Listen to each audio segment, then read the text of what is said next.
Do you know the scariest thing about someone who enjoys hurting others? It's not their temper. It's not their yelling. It's not their constant aggression. The scariest thing is that many of them look completely normal. They know when to smile. They know how to speak politely. They know how to make a good impression on people they meet. And that's why many people only realize they're around a cruel person when the wounds are already too deep. We often think that dangerous people carry a very clear warning sign, like a beware of dog sign. Unfortunately, life doesn't work that way. The most dangerous people don't scare you from the start. They gain your trust first. The first thing to understand is that not everyone who hurts you is a pain taker. Humans are angry, selfish, or behave badly at times. But there's a completely different group of people. They don't just unintentionally hurt you, they seem to enjoy it. They observe your reactions. They see you cry, and they remain calm. They see you despair, and they feel no remorse.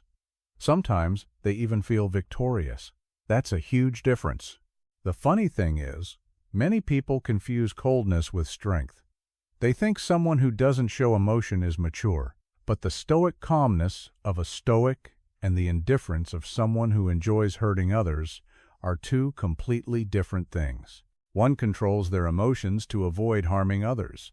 The other controls their emotions to harm others more effectively. One of the first signs is that they love to test your limits. It starts with a slightly inappropriate joke. Then comes sarcasm. Then a deliberate attempt to embarrass you in front of others. If you ignore it, they take another step. If you continue to tolerate it, they take yet another step.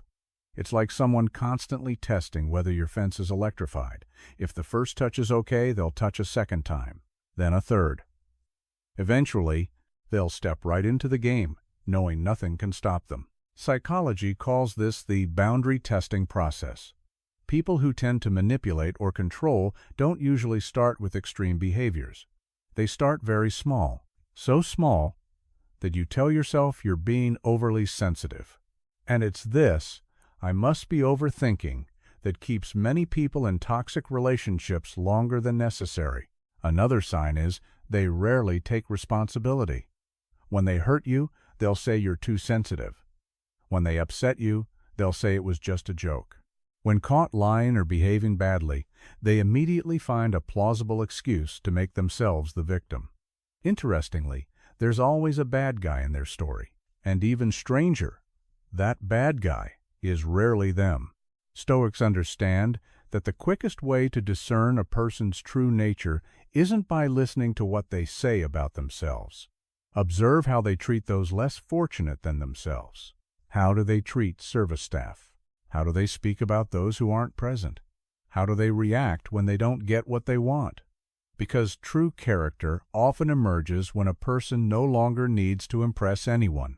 Most importantly, never judge a person solely by their initial charm. Some people are incredibly attractive at first sight. They speak eloquently, confidently, and know how to make others feel special. But if everything happens too perfectly, too quickly, slow down a bit. Because trust is something that should be built over time, not given away with just a few sweet words. And that's a mistake many people make. They don't ignore the red flags just because they don't see them. They see it, but hope that their love, patience, or kindness will change the other person. Unfortunately, hope cannot replace reality, and someone who doesn't feel guilty about hurting you will usually not stop just because you're better at enduring it. That's why the most important thing isn't learning how to change someone who tends to hurt others. It's learning to recognize them before you invest too much emotion. Many people spend years trying to mend a relationship they should have left at the first sign of it. Not because they're weak, but because they believe that with enough love, patience, and tolerance the other person will change. But there's a hard truth to accept. You can inspire someone to change, you can't force them to change. There's an interesting paradox. People who like to hurt others don't usually seek out the strongest people. They seek out the most forgiving people. They know who will keep giving them another chance. They know who will blame themselves after every argument. They know who will stay up all night wondering, did I overreact?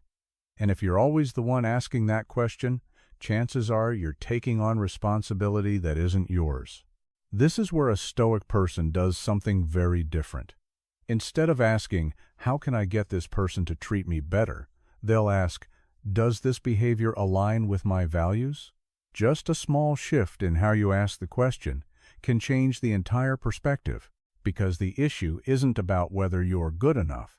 The issue is whether the other person is consistently choosing to hurt you. Another sign that many people overlook is how they react when you set boundaries.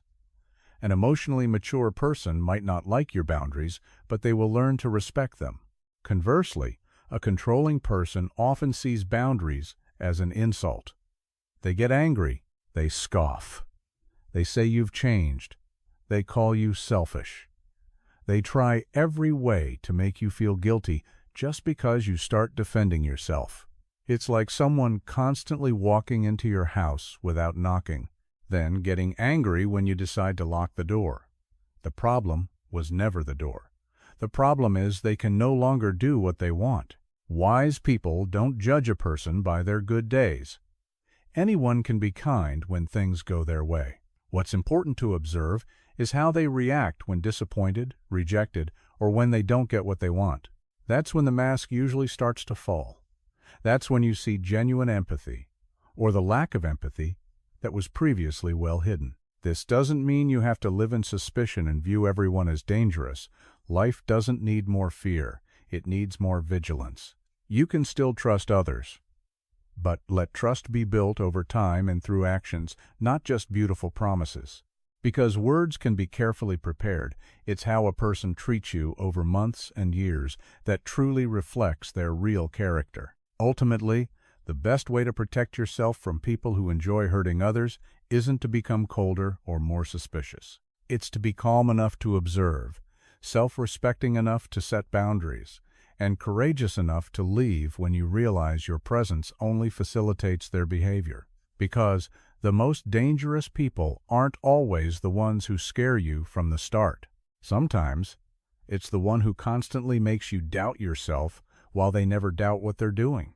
And perhaps the most thought-provoking question is, if someone constantly deprives you of your peace, self-respect, and self-confidence, what makes you still call it love instead of a warning life is trying to send you?